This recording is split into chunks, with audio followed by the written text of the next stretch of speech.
Hello everybody and welcome back to Going for Goldbridge. We've got another episode. They're coming thick and fast now. I'm doing it every week, aren't I? Which is great. And we've got a lot to talk about this week. Some topical stuff as well. Just a bit of a hint of what I'm going to be talking about. Cowardice. We're going to talk about that. I saw a clip this week and it made me think this would be good for the podcast. Are you a coward? Would you run away or would you save others? Interesting question. Moral dilemma maybe there. We'll also be talking about some topical things. Like I said, a gruesome episode of House of the Dragons. No spoilers, just a little bit of insight there and a bit of things as well. Also, we're talking about a bit of an addiction of mine, which might... well, I'm not addicted to it anymore, but it's quite an interesting story. But I just want to start off very quickly by saying that last week we had this story about the sunbeds. And you need to watch last week's. It was brilliant. I'm talking about how you get up at 5:30 in the morning on holiday to queue up to get a sunbed. And it led to a lot of people in the comments saying, wow, we don't do that here. I just wouldn't bother getting up. Well, I've got to come back on this. So if you go on holiday, most of the holidays I've been in, and maybe it's a European thing, I don't know. You go on holiday, you spend a lot of money on it. You get to the hotel, it's really nice. The food's nice, the pool's nice, the location's nice. But if you want to sit by the pool, the sunbed situation is ridiculous, and it's been traditionally ridiculous for a long time. Basically, you have to get up early in the morning to put your towel down, like literally earlier than you would get up if you were going to work. People are doing this at 6 o'clock in the morning on holiday. It's ridiculous. To which some people in the replies were going, well, I just won't bother. I won't bother. I'll get up. I'm on holiday. I'll get up when I like, and I'll be fine. But you won't be fine, will you? Because if you've ever been on these holidays, even if you got up at 7 o'clock, you probably still don't get a bed. If you're going to go, I don't care, I'm going to get up, I'm going to go down, I'm going to have my fried breakfast. I mean, that's something I do a lot as well. You know, when you go on holiday and you stay at a hotel, for breakfast, do you have a cooked breakfast every morning? You might not all do it. I do. They can have eggs Benedicts, they can have continental, they can have cold cheese, they can have yoghurt. I always look at it and go, oh, look, I'll say to the missus, oh, look, there's so much here. Oh, you could have like a salad for your breakfast. You could have a medley of fruit. So you just go, you know, I know what you're going to do. Yeah, I'm already queuing up. Look, I've got my big plates. Sausages, bacon, beans, every day. I don't know whether anyone else is like that. But anyway, you get up, you go and have your breakfast. I'm not getting up early. I've had a few Stella last night. I'm not getting up and queuing up for a sunbed. You have your breakfast, you walk down to the pool, and there's no beds at all. What are you going to do for your day? I'll just go down the beach. Go down the beach. Try and go down the beach. I want you to go down the beach. You've got up late. You're cool. You're so cool. You've got up late. I'm not getting early to get a sunbed. I'm not getting up on holiday early. You go down the pool after your breakfast. There's no sunbeds. They're all gone. We'll just go down the beach. We'll just go down the beach. Don't worry about it. We don't need a pool that we paid for. You know, we don't want to sit by the pool in the hotel that we paid for. We'll just go down the beach. It's free. You go down the beach. You get on a bed. Some guy comes along with his little bum bag. You know, we'll let him zip you up things. That'll be €5 each. You're having a laugh. No, €5 each. We only need one €5, so you got a family of 6 on one sunbed. And the beach is rubbish anyway. Absolutely rubbish, because what colour is the sand? Light yellow. Does it conduct the heat? God, yes. So basically you end up in a situation where, again, you've got there quite late, because even on the beach there's that protocol of get there early to get one of the beds that are closer to the sea. So you're about a mile away from the sea on a sunbed that you've only paid for one, because you know you don't want to spend €40 on everyone having one.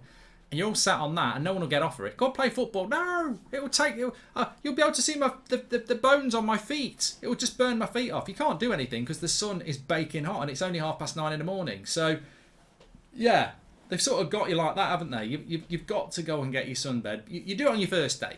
Everybody does it on the first day, don't they? It's like, you know, day 4 of your holiday. You know, you're knackered. You're absolutely knackered. You've been down some bloody Prince William bar in Magaluf, drinking your fish bowls, and you buy one Budweiser, get 3 bottles of vodka in a shot. You know, you're absolutely hanging because you've been out till 1 o'clock in the morning, dancing like you're 15 again. And you know, you've been up at 6 o'clock. Your arms are getting big though, because you're getting up at 6 o'clock, you're grabbing your sunbed and you're running, you know, and you're there day 4, feeling smug with yourself, even though you're very, very tired. You look up from your John Grisham book, or your Tony Adams autobiography, or whatever you're reading, and you notice the newbies, they're called. They're all there, a family of 4, carrying absolutely everything, inflatables and that. You spot them, you lean over to the missus and you go, look at these wallies. You never admit that was you 4 days ago on your first day. Look at these idiots. You can always spot the newbies because they come down carrying everything, like I say, and they're covered in sun cream because they've got no idea about the sun or anything like that, which is a good thing. Plenty of sun cream's good. They're basically if you've ever played football on a lunchtime, and hopefully none of you have ever been in this horrible, embarrassing position, but when you play football at lunchtime, and I don't know whether the people do this anymore at school. I don't know. When I was at school, it was football every break time. Even when you didn't have time to go up for the, like that 10-minute gap. I'm sure it's the same at most schools. You have lunch break, which is massive. And then, that was a big game of football. But the afternoon break and morning break's about 10 minutes. It's barely enough to get from your maths class over to the English block. So you can't go up and play football because by the time you get there, it's time to come back. But someone's always got a tennis ball or something. You go on, you just play on a bit of concrete. Anyway, whether you're doing that or not, you still got to pick teams. And when you pick teams, fortunately for me, I'd normally be the captain anyway. And even if I couldn't be bothered to be captain, I'd be first pick. But there's always the 2 or 3 lads. And it was lads in them days. Girls didn't play football. I can't remember ever playing football with a girl at lunchtime or break time. They just didn't want to do it. They were too interested in Bros and Take That. Not Bros, I'm not that old. Bloody hell, I may as well say the Beatles. But they just weren't interested in football. They were welcome. What I'm trying to say is, and it might sound weird for me to say, when you're picking the lads, but there was no girls playing football then. I can't help it. It's not my problem. I was 12. I couldn't be stood there for trying to get, come on girls, start playing football. So so I've drifted. Anyway, so you're picking your teams, and there's always 2 or 3 people who are just crap, and they're always picked last. That's those people coming down on their first day. So there I am with my book, looking up, and here they come, the crap ones. First day of the holiday, they've got no idea what's going on. They're just happy to be there. They're plastered in sun cream. They're carrying every inflatable and bag and towel you can think of. They think they're climbing Everest, and they probably only walked about 5 meters from their hotel room. They come down, and they just have that dazed look about them. They don't even have their sunglasses on. They're not even that cool. And everyone's sort of watching them with their sunglasses going, what a bunch of wallies. They'll learn. They've not got up at 6 o'clock like us a lot to get the good sunbeds. And they're just looking around vacantly going, what do we do? What do we do? And then in my head I'm going, off to the beach. And then you can hear that ping moment. Off to the beach, let's go to the beach. We'll get one tomorrow, we'll get up earlier tomorrow. And then off the beach, and then about 5 minutes later, you'll see the dad come running back. He's obviously left mum and the kids with all the stuff. He's come running back because he's got to get his wallet to pay for a hotel, not another hotel, another one of those beds. We'll only have one though, So yeah, you can mock people getting up early for the sunbeds, but the reality is if you don't do it, there's not a lot of alternatives. Or even worse, the worst one I ever saw, and this was about 3 years ago, went on holiday, and I bought Seb an ice lolly. We had the good seats. The daughter had got up really early, and she'd had a good day carrying the sunbeds at 5:30, and she'd got us a good spot by the pool. So I got Seb a little ice lolly, and obviously the wrapper. So I'm like, oh God, where's the bin? And it was behind. It's sad, really. So the bin was about 20 meters away from the swimming pool, but it was behind the drinks kiosk, where there was some sunbeds, and there was a family sat there, and it was in the shade, and it was by a bin, and you couldn't see the swimming pool. If I'd have had some change in my pocket, I would have given it to them. That's how it was like the worst place to have your sunbed. And I thought to myself, yeah, you've come late, haven't you, as well? So, as I said, I've got solutions last week. There are solutions for this sunbed problem, but no one wants to listen. So, you're all going to get up at 6 o'clock, aren't you? And it's a shame. Anyway, digressed there quite a lot. Sorry about that. Let's get into... Well, I'm already into the show. I'm not going to say let's get into the show. Let's move on from the show. And actually, talking about the show... a little bit of topical stuff from the week. Watched a couple of dramas this week. You might have watched some of them. I call it Dance with the Dragon. It's how, Dance with the Dragon. Dance with the Dragon. Imagine if you tread on its foot. Scorcher.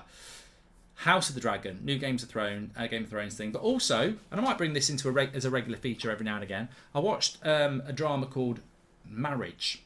Very weird, but I actually quite liked it. And it had Sean Bean in it, and it was quite good. I think it was a 4-parter on BBC. Probably a bit slow-paced for some of you, because it's quite intellectual.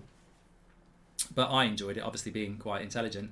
And yeah, so there was I'm going to talk about the House of Dragon in a minute, but there was a scene in there that was really interesting. And basically, actually, it was interesting. I've just remembered something. It was really interesting, but I sort of want to tell this other story first because it's about the holiday. I will go all over the place, this is what I do, but that is an interesting story. It's about drugs and addiction, which I had, but not drug addiction. We'll come back to that.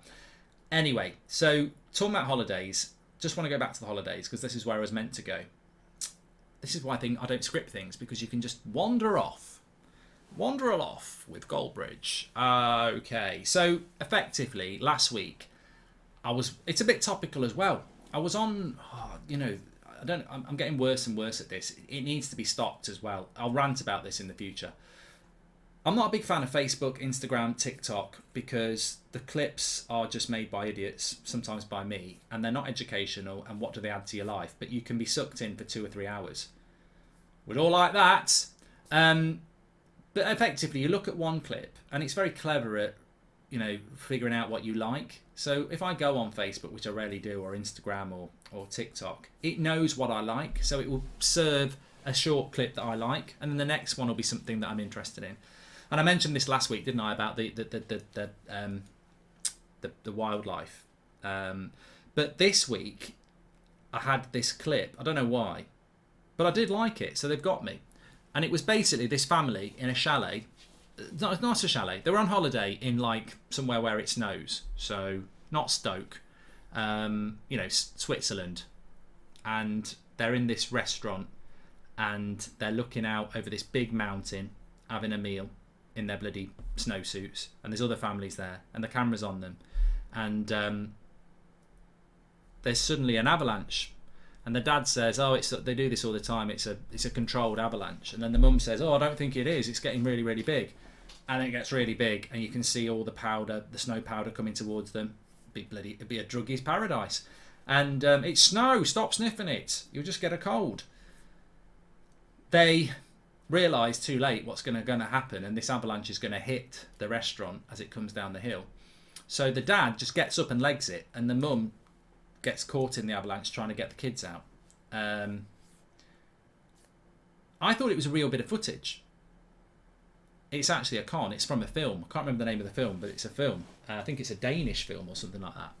And effectively, the film is all about that after that. You know what these European films are like. They're quite arty. Again, I would like it. It's subtitles and it's quite, it's not loads of action. You've got to be intelligent to watch it. So I probably would appreciate it.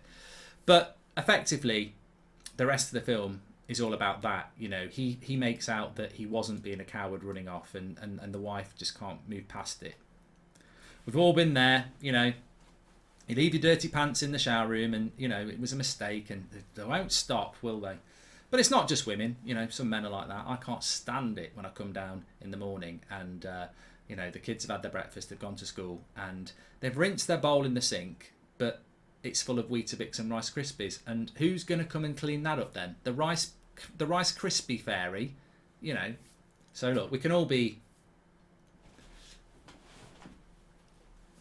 have the things that we like anyway. So she won't shut up about... she's got quite a big issue here, the wife. Basically, an avalanche is about to hit the family and the dad gets up and runs. Leaves the kids, leaves the wife. It's not the normal debate. You like the kids more than me. But this is like, he likes himself more than his kids. And he's a complete and utter arrogant, selfish twat. But it did get me thinking, because in that situation, I think we'd all sit there and go, there's an avalanche coming, I've got my wife of my dreams and 2 kids, and I suppose it depends if they're her kids and you've married her or whether your kids. Let's be honest, we're being honest here. Like, I want to know the details. All right, she's good looking, she's my soulmate, but are the kids mine? Because if they're from a previous relationship and, they're a bit whiny, and you're not my real dad, I'll just pick the wife up and run. But If they are my kids or good stepkids, then probably I would consider picking one of them up. But yeah, you need the details. But effectively, it got me thinking. In that situation, I think most people would go, "Oh yeah." Not only would I pick the wife up and the 2 kids, I'd also clear the table and help the waiters and everyone else in there, because I'm basically like I'm an action hero, because everyone says that in reality. I remember being a kid and I used to have these horrible dreams about Darth Vader, and I'd be terrified of them. And I remember I'd watch Star Wars in the day, and I'd be thinking about it, and I'd be like, watching it and going, I ain't scared of you. I ain't scared of you. Like shouting at the TV, I ain't scared of you. God knows what my parents think when they walk in the living room to keep an eye on me. But I ain't scared of you. And I was 18. Anyhow, we're all action heroes. We're all brave. And when we don't need to be brave, it's when it actually happens. And it got me thinking, like, I've actually been in this situation, so I can sort of give you a bit of insight into this situation. Now, I wasn't in an avalanche, and I may have told this story ages ago in different formats, but it works really well for this.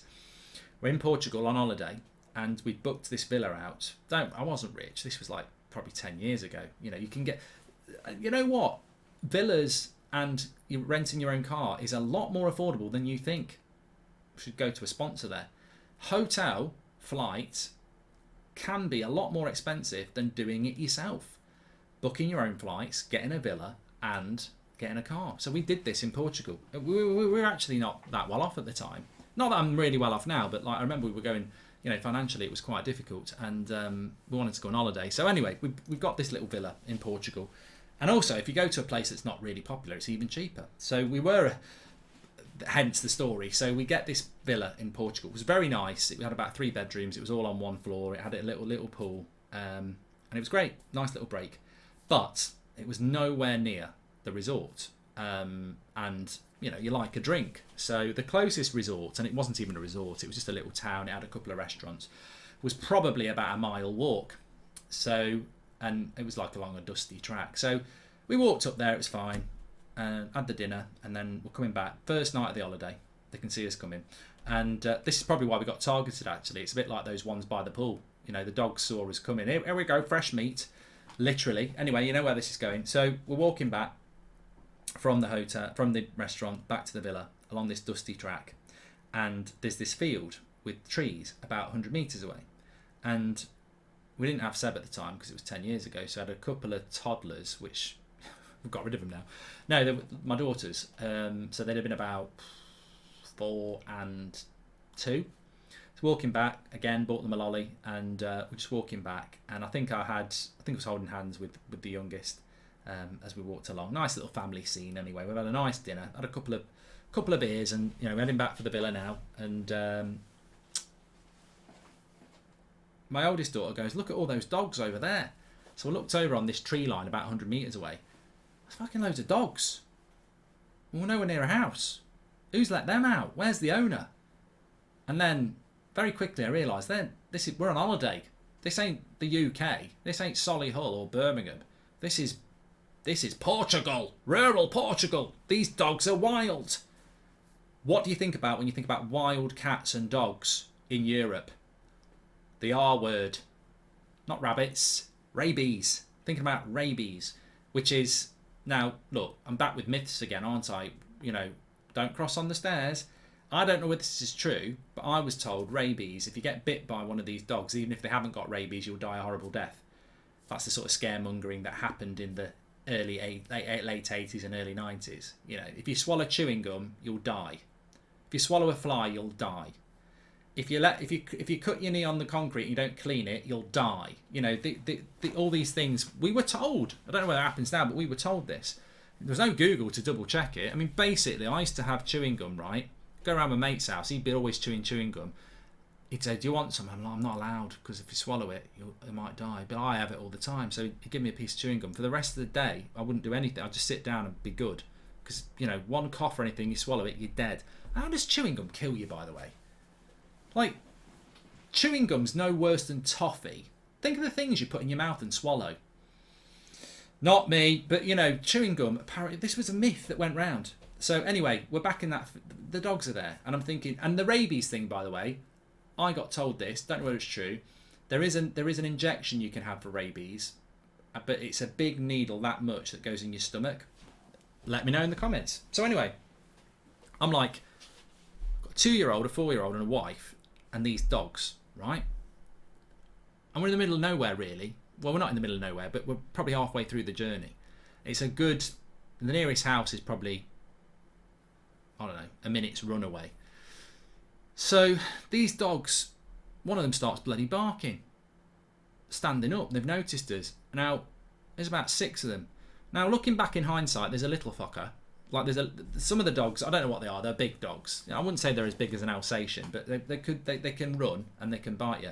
There's always a little fucker there, isn't it? Some little dog. If he'd have been on his own and ran at me with rabies, I'd have booted him like a bloody David Beckham free kick.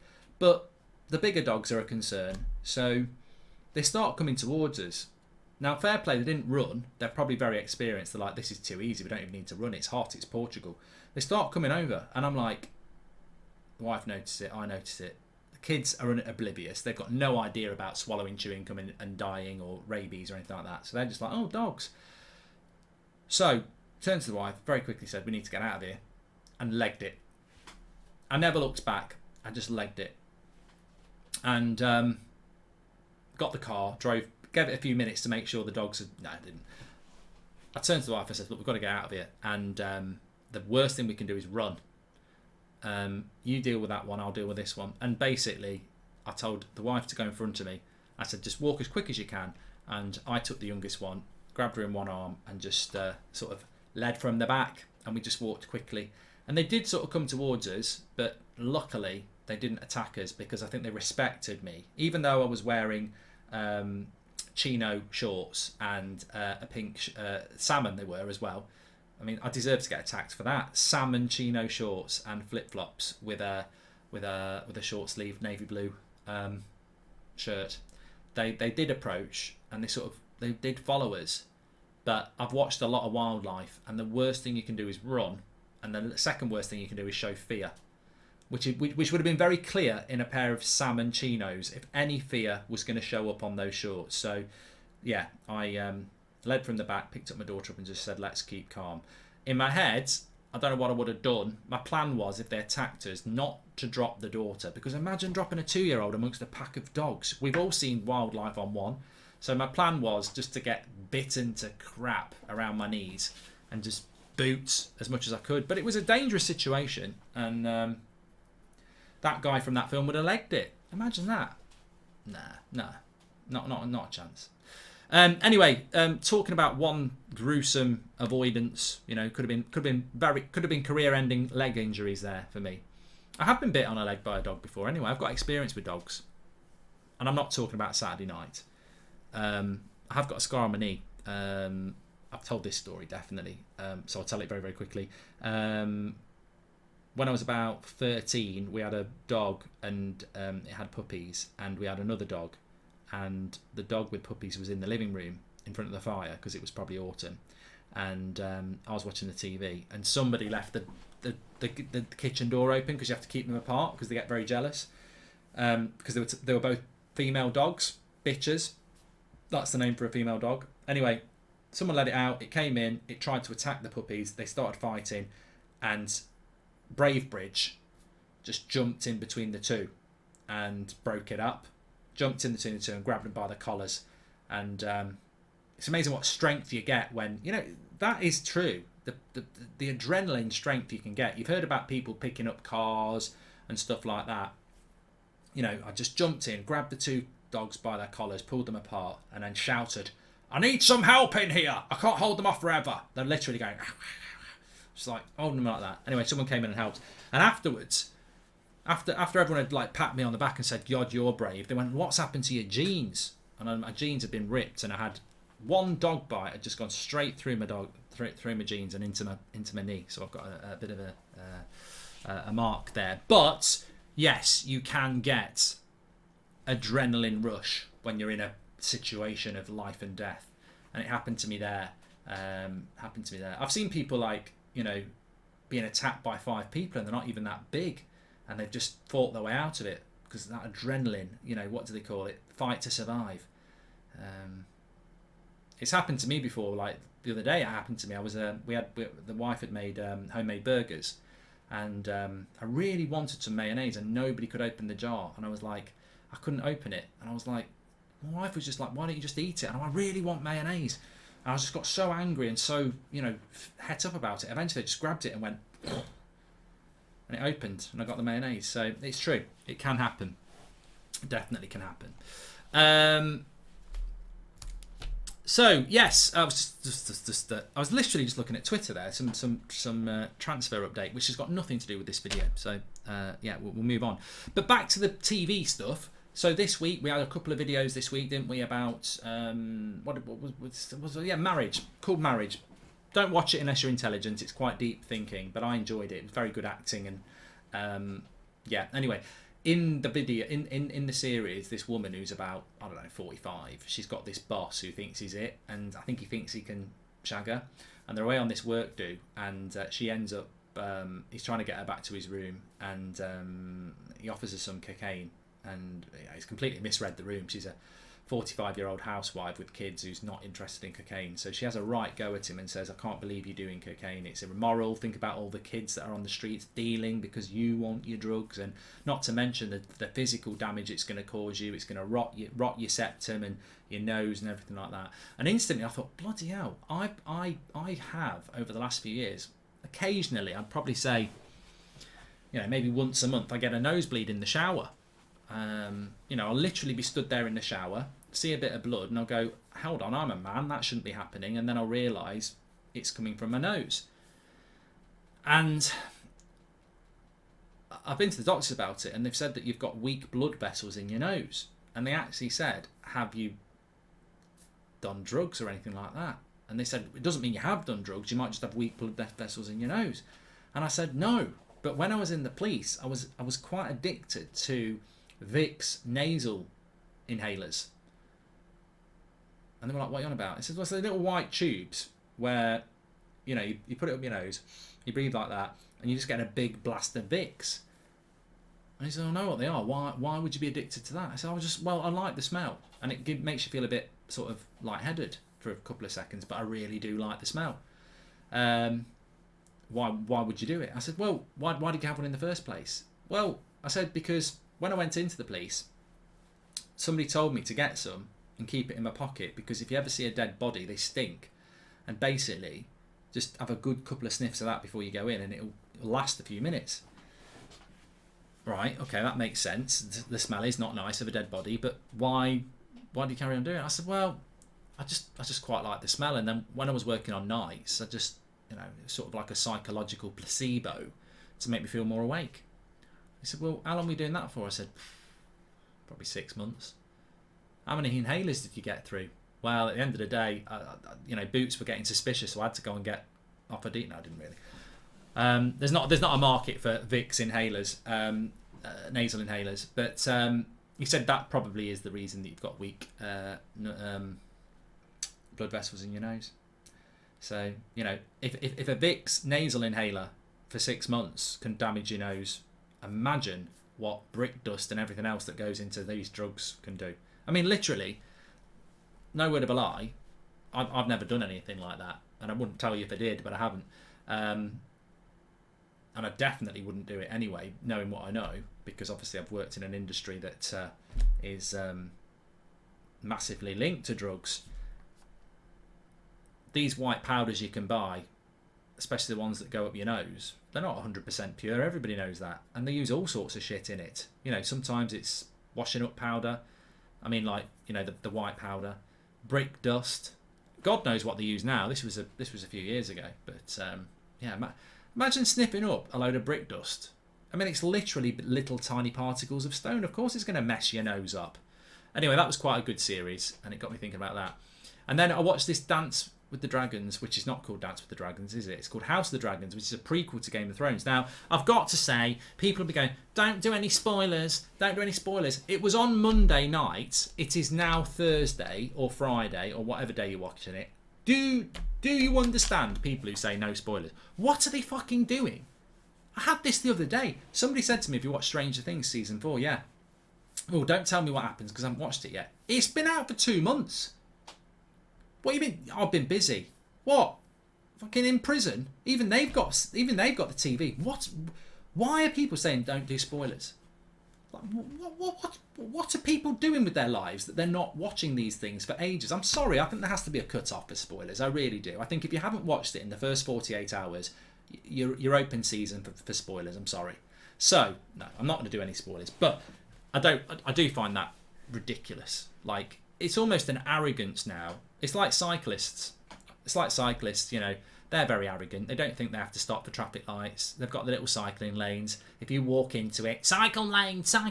I had it outside Old Trafford the other day.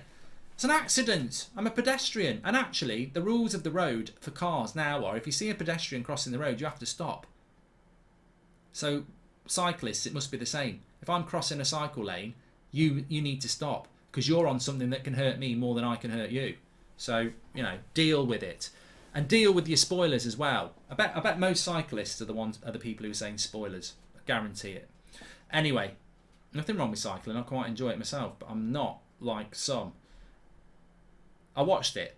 I enjoyed it. I'm not going to give you any spoilers, but there is a scene in there that's to do with childbirth. And effectively, and this, look, take it away from this now. In the olden days, a lot of people and babies, who are also people, died in childbirth. You can't complain about it. You can't say, oh, I'm offended. Like, it's life. As Elton John said, it's the circle of life. So anyway, in this opening episode, there is quite a traumatic birth scene. And it's quite gory. But I wouldn't call it gruesome. Because it's real life. Not now. But, like, I think there have been complaints about it. But, one, it's a fantasy show. It's got fucking dragons in it.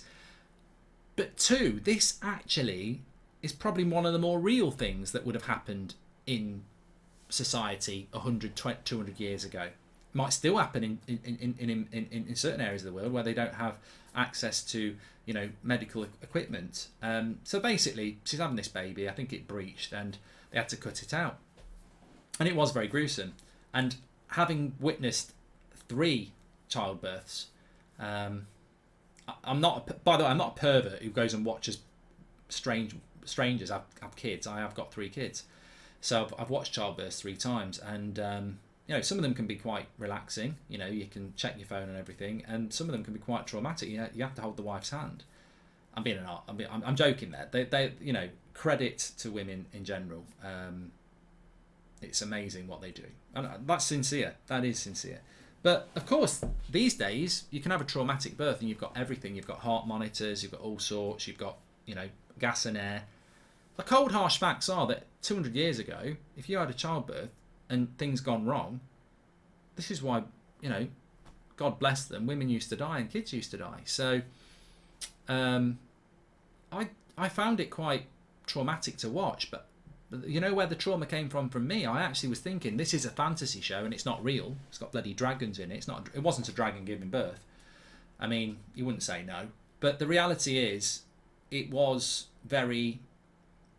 the blood that bothered me. It was the fact that this actually used to happen to people. So I actually think people who are complaining about it, it's what you're complaining about. Like, this used to happen.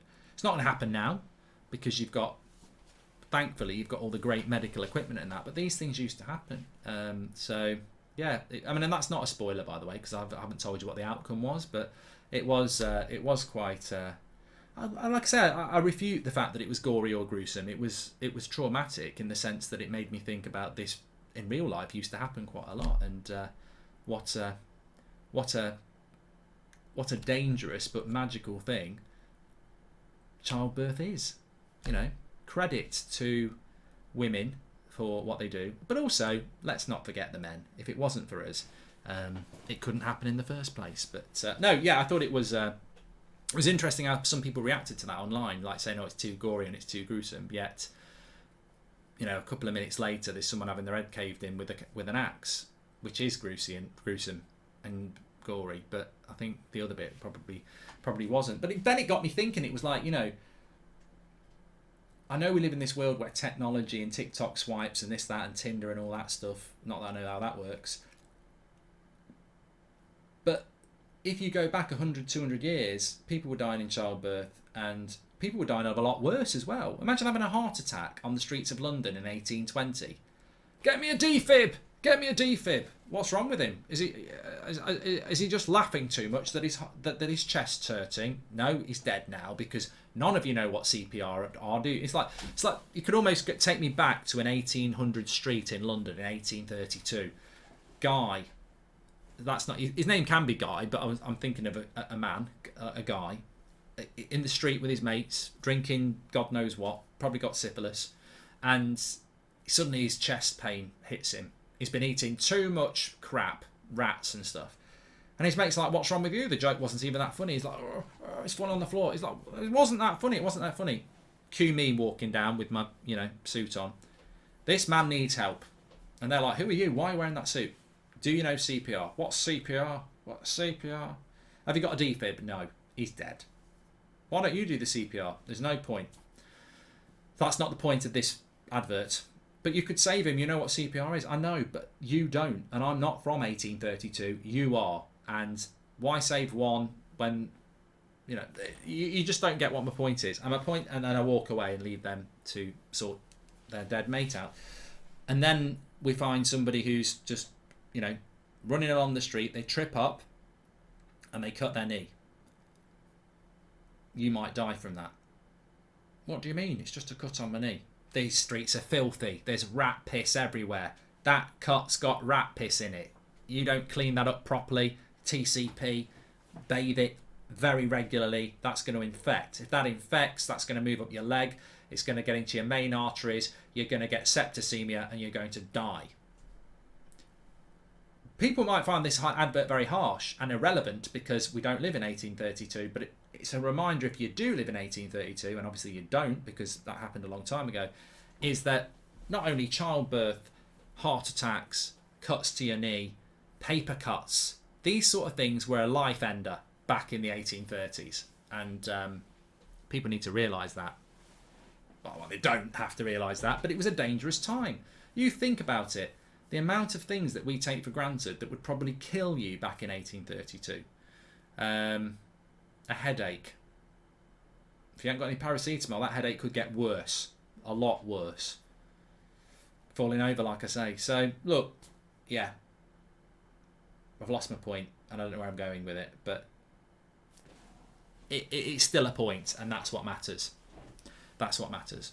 Anyway, I've somehow done 38 minutes. I don't know how I do this. I really don't. I start it and I think it will be 20 minutes long and it ends up being 38 minutes long. And it's a bit like another area of my life there. I can just go on for ages. But anyway, jokes apart, thanks everyone for watching. Make sure you smash a like on the video and subscribe to the channel. We're doing quite well at the moment. We're doing a few. And obviously I'm sort of still very much working on this idea that this might turn into a podcast of some sort. But in the meantime, it will stay on here, so make sure you subscribe and smash a like and get your comments in below. Lots for you to think about on the show today. We asked a few questions, didn't we? Can you provide the answers? Thanks for watching. Take care. Speak to you in a bit.